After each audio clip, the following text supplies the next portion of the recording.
Under the thick cloak of night, the bus groaned its way from Kaladi Kingdom to Geleti City in faraway Takataka Kingdom, an approximately 7 hours journey. Among the weary travelers sat a young man with a troubled past and an uncertain future, his name, simply Zoriko. Once a prince in a palace of gold, now a fugitive of fate, Zoriko was leaving behind everything and everyone. For 3 long days on arrival at Geleti City, Zoriko roamed the city with no roof over his head. His only shelter, the noisy chaos of the bus terminus, where he spent the nights, squatting on benches. On the 4th day, hunger drove him into a small roadside eatery, and into the path of destiny. Enters Gabilo, friendly, well-built man in his early 30s, and this conversation follows. It looks like you have not had a decent meal in days. Here. Sit. Eat. It is from me. I cannot repay you. Repay me. Just eat, brother. Sometimes life is about giving without counting the coins. Like a guardian angel, Gabilo took Zoriko to his one-room rented accommodation, and unknowingly sheltered a runaway prince. To protect his identity, Zoriko introduced himself as Mimoga, a name with no royal ties, no history. Just survival. They talked into the wee hours of the night, and Zoriko consistently maintained that he was from a village somewhere in Takataka Kingdom, looking for a city green pasture. He also agreed to join Gabilo in his barbing business as an apprentice. Meanwhile, back in Kaladi Kingdom, another name was making the rounds. Taso. Becoming inappropriately wild with anything under the skirt, from palace maids to college girls, even Princess Raluto herself, none was spared from his wandering hands. With every scandal, and as Taso's fame grew notoriously, so did the whispers. Soon, everyone knew him as the adopted fake prince. Back in Geleti, Mimoga was no longer a hungry stranger. 2 years under Gabilo's tutelage had transformed him into a skilled barber and a professional hairdresser. On his apprenticeship graduation ceremony, Gabilo gave him the surprise of his moment in this dialogue. You are ready to go, brother. I have registered you with the National Association of Professional Barbers and Hairdressers. Here is your membership certificate. Where did you come from? My brother from a different mother. I cannot thank you enough for taking me out from the street. And now, this Membership certificate brought more than prestige, it brought an opportunity. An interest-free loan of $2,000 to start his own salon, payable within 3 years. Mimo Hairs opened its doors, and customers poured in. His charm, elegance and humility drew in the ladies, and their loyalty swelled his business.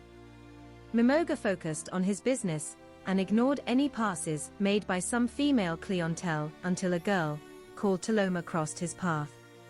Taloma was threatened by her boss, where she was FYK restaurant attendant, over her unkept hairstyle. She was given an ultimatum to fix her hair or lose her job. Her colleague led her to Mimo Hair, where Mimoga personally dressed her hair. The chat between them attracted Mimoga to FYK restaurant with Gabilo for lunch. And the service by Taloma kept Mimoga's eyes glued on her. It was love at first sight, and it grew, to the distaste of Gabilo. He became a regular customer of FYK, just to see Taloma. Neither of them knew they shared the same hidden truth, a royal bloodline buried under borrowed names. Once Princess Uzula of Ukodo Kingdom, jilted by the Prince of Aladina, Taloma abandoned her royal life for the streets of Geleti, in search of true love. Within a few weeks, Taloma and Mimoga clicked. Mimoga ate lunch daily at FYK, and Taloma spent her evenings and off days at Mimo Hairs. Mimoga and Taloma became an item, spending quality time together, walking together at night, sharing roasted corn and this lovely chat. You are different from the others, you look at me, and not my job. And you? You did not see me as a mere barber and you make me forget I ever had a past. The affection of Mimoga escalated from one level to the other. So did the warning bells kept ringing. Mimoga's most trusted confidant, Gabilo, kept ringing the bell. But love, once rooted, does not bow easily to warnings. Gabilo was vexed to confront Mimoga as this dialogue reveals. Mimoga, open your eyes. That girl works in a restaurant where too many men pass through her hands. Yes. It may seem so. She's not like that, Gabilo. She's different. In Geleti City, two hearts beat in harmony, blind to the secrets they both carried, and to the storm that would one day test their love. But reports from Kaladi were not tasteful at all. Gossips from Grapevine revealed to Princess Raluto in Kaladi Kingdom that Taso was an adopted son of King Okposisi, and was therefore not heir to Kaladi throne. King Jisoo got wind of that and dispatched a three-man fact-finding team to Chief Kraboso, the Olo of Kaladi Kingdom, and the host chief confirmed the rumor.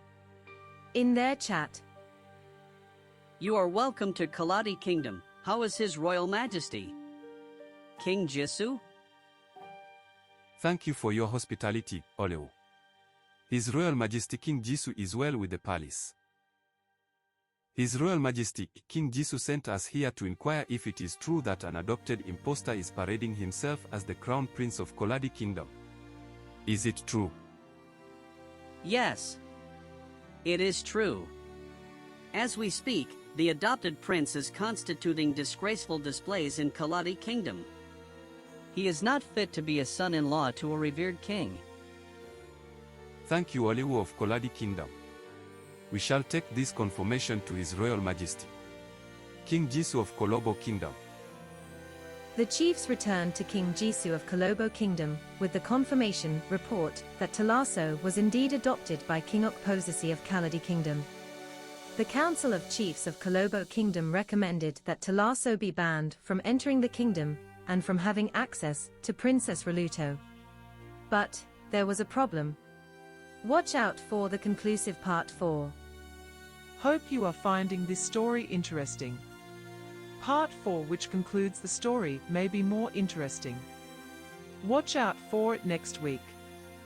Please like, share, comment, and subscribe. Remain blessed.